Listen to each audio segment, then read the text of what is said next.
సేపు అలానే హోల్డ్ లో ఉండండి. మనతో పాటు బీఆర్ఎస్ నేత జాయిన్ అయ్యారు, బీఆర్ఎస్ ఎమ్మెల్సీ జాయిన్ అయ్యారు, తక్కలపల్లి రవీంద్రరావు జాయిన్ అయ్యారు. నమస్తే అండి రవీంద్రరావు. రైట్, ఇప్పటికే తెలంగాణ భవన్ కు పోలీసులు చేరుకున్నారు. బాల్కా సుమను అరెస్ట్ చేసే విధంగా కూడా చర్యలు తీసుకోబోతున్నట్టుగా తెలుస్తోంది.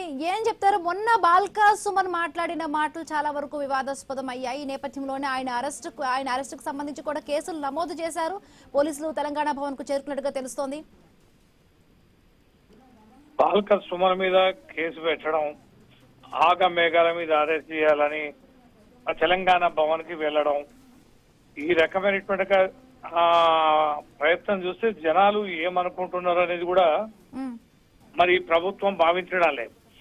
బండి సంజయ్ కుమారుడు కానీ రోజులు పోక్సో కేసు పెట్టి రాష్ట్ర వ్యాప్తంగా అతలాకుతలమైతా అంటే ఈ ప్రభుత్వం దివాలా కోరుతనాన్ని ఎండగడుతుంటే సమాజం అంతా కూడా విపరీతంగా స్పందిస్తే దానిపైన లేని ఉత్సాహం, చట్టం తన పని తాను చేసుకొని ఇచ్చే అవకాశం కల్పించని ఈ ప్రభుత్వం కేవలం ఇన్నర్ మీటింగ్ తెలంగాణ భవన్ లో మా ట్రేడ్ యూనియన్ వాళ్ళతోటి మాట్లాడుతూ మనం ఆ రకంగా ఇంత దోపిడీకి గురి అవుతున్నది, 15,000 కోట్ల రూపాయల అవినీతి ఇప్పుడు జరిగింది, 1,000 టన్నుల కోల్ మిస్ యూజ్ అవుతున్నది, సింగరేణి మీద రాబందులాగా పడి దోసుక తింటున్నారు, ట్రేడ్ యూనియన్ బలంగా ఉండాలి, మనం గట్టి ఫైట్ చేయాలి, ప్రభుత్వాన్ని నిలదీయాలనడంలో 2-3 మాటలు ఎక్సెస్ మాట్లాడారు. దాంట్లో ఏమన్నా ఉంటే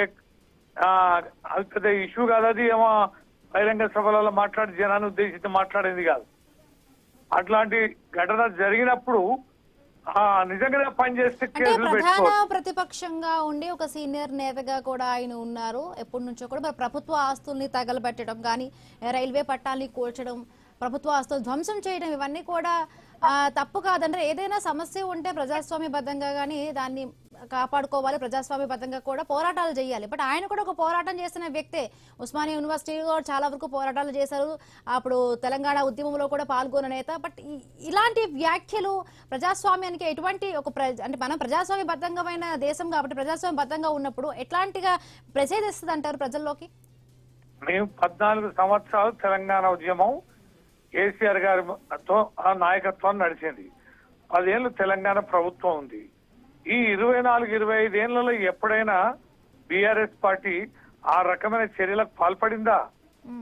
ఉవ్వెత్తున ఎగిసిపడే ఉద్యమ సమయంలో కూడా మా కేసీఆర్ గారు సంయమనం పాటించారు. మా మిలియన్ మార్చ్ గాని, సాగరహారం గాని, అనేక రకాలైన కీలక ఉద్వేగభరితమైనటువంటి పరిస్థితుల్లో కూడా సమయం పాటించిన పార్టీ నాయకత్వం మాది. బాల్కా సుమన్ వ్యాఖ్యలు ఈ పార్టీకి సంబంధించినయా లేకపోతే పార్టీ విధానమా ఇష్టం వచ్చినట్టుగా మాట్లాడుతున్నారు. ఇదే పిసిసి అధ్యక్షుని యొక్క వీడియోలు కూడా ఉన్నాయి.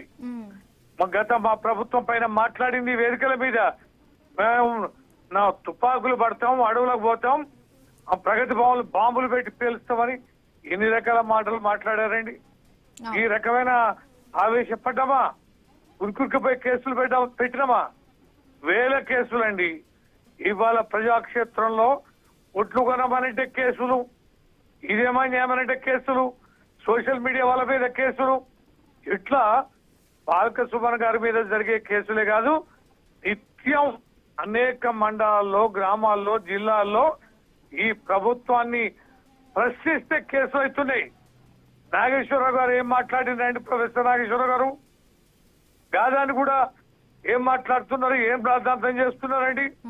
అంటే ఇవాళ నిలదీయొద్దని ఈ యొక్క ధాన్యం కొనుగోలు చేయలేని దద్దమ్మలు, 6 గ్యారెంటీలు అమలు చేయని దద్దమ్మలు, జీతాలు ఇవ్వని ఈ దద్దమ్మలు, అనేక రకాలుగా ఇచ్చిన హామీల వైఫల్యాల పైన ఇవాళ ప్రతిపక్ష పార్టీ గొంతుగా బీఆర్ఎస్ పార్టీని నొక్కాలనే ఉద్దేశంలో ఈ రకమైన ప్రయత్నమే తప్ప నిజంగా బాల్కా సుమన్ కనుక తప్పు మాట్లాడితే మా పార్టీకే నష్టం జరుగుతుంది. ఇడైనా తగలబెడితే ఆ ఇన్సిడెంట్ జరిగితే కేసులు పెడతారు. కానీ ఈ రకంగానే చేయడం అనేది, కేసులు పెట్టడం ముందస్తుగా అనేది అప్రజాస్వామికం. నిజంగా తప్పు మాట్లాడితే నష్టం ఎవరికండి? మాకే కదా. అది ఆ తప్పును ప్రజాక్షేత్రంలో మేమే నష్టాన్ని పోతాం. కానీ నిజంగానే ఆఫీస్ తగలబెడితే, నిజంగానే రైలు తగలబెడితే, నిజంగానే రోడ్ల మీద ఏమైనా బస్సులను తగలబెడితే, కార్యాలయం తగలబెడితే ఖచ్చితంగా అది మీ పార్టీ విధానం అని ఇప్పుడు మమ్మల్ని అనాలి. మా ఇన్నర్ క్లోజ్ మీటింగ్ లో మోటివేషన్ కోసమా లేకపోతే ఒక ఉత్సాహాన్ని లేపాలని మాట్లాడినా ఆ 4 మాటలు తీసుకొని ఈ రకంగా కేసులు పెట్టి భయపెట్టడం, భయభ్రాంతులకు గురి చేయడం, అది తెలంగాణ లాంటి భవన్ పైకి మరి పోలీసులు వెళ్ళడం అయితే బీఆర్ఎస్ పార్టీ తరఫున మేము చాలా తీవ్రంగా ఖండిస్తున్నాం. మేము ఇది అప్రజాస్వామికమే, ప్రతిపక్ష గొంతు నక్కడం తప్ప మరొకటి కాదు. ఇది ఒక కేసే కాదు, వందలాది వేలాది కేసులు నిత్యం మాకు జరుగుతున్నాయి. ఈ ప్రభుత్వం నిలదీయడమే మా తప్పనే ఉద్దేశంతో పోతున్నారు. తీవ్రమైనటువంటి విషయంగా మేము పరిగణిస్తున్నాం. రైట్, థ్యాంక్ యూ అండి రవీందర్ గారు. బీఆర్ఎస్ మాజీ ఎమ్మెల్యే బొల్లం మల్లయ్య యాదవ్ కూడా జాయిన్ అయ్యారు. తెలంగాణ భవన్